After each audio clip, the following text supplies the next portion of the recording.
Well, learning stations, I don't know where we got the idea, but they were built individually on large cardboard mainly and placed around the room. One might be on math, one might be on science, one might be on reading, one might be on, oh, we had funny names for them, Apple stations, and maybe I can remember some of the names, but talking about leaving the desks and having the freedom, this was never an issue from the day one. They did not have to ask permission to get up.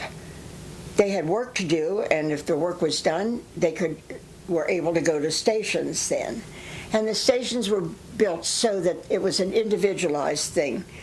It was, I don't mean it was suited to each child for what he was or she was gifted in, but it had an interest area that could be worked on individually.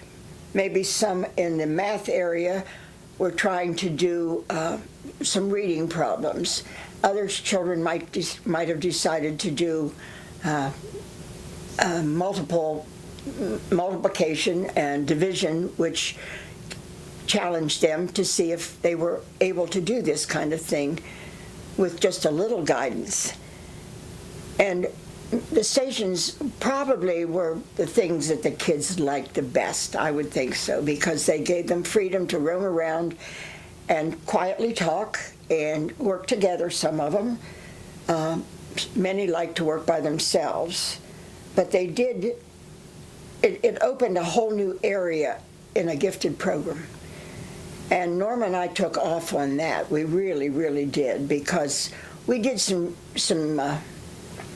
programs over at Altoona High School. I can remember carrying those huge stations around. I even had black and blue marks on my arms because they were heavy. But I think it gave people there the idea that they could use something like that, even the students there. We did several of those shows, and as I said, they became an integral part of the whole program throughout the rest of the years. Again, the first year group didn't see as many of those. I talk about feeling cheated. I think you kids missed a lot. I think you got it later on from those good teachers, but as far as I was concerned, there was so much more I could have done in second grade.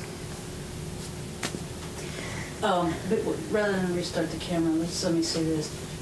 I feel like the learning stations allowed us to work ahead as far as we wanted to, and since we had the concept of the agenda, then the learning station allowed us to work ahead so that we weren't bored. That's right. And even with reading, you could work ahead, because this was the idea of the thing, to see where you could go. Again, being new at that, I wasn't sure how far to take you, how far to give you the freedom to go on.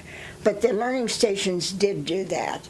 Even with typing, children could type amazingly well after listening to the tapes for just a short time, far beyond what I thought could have happened. The same with the reading. I mean, if they wanted to go into another book or find a book they wanted to read beyond their grade level, it was perfectly fine.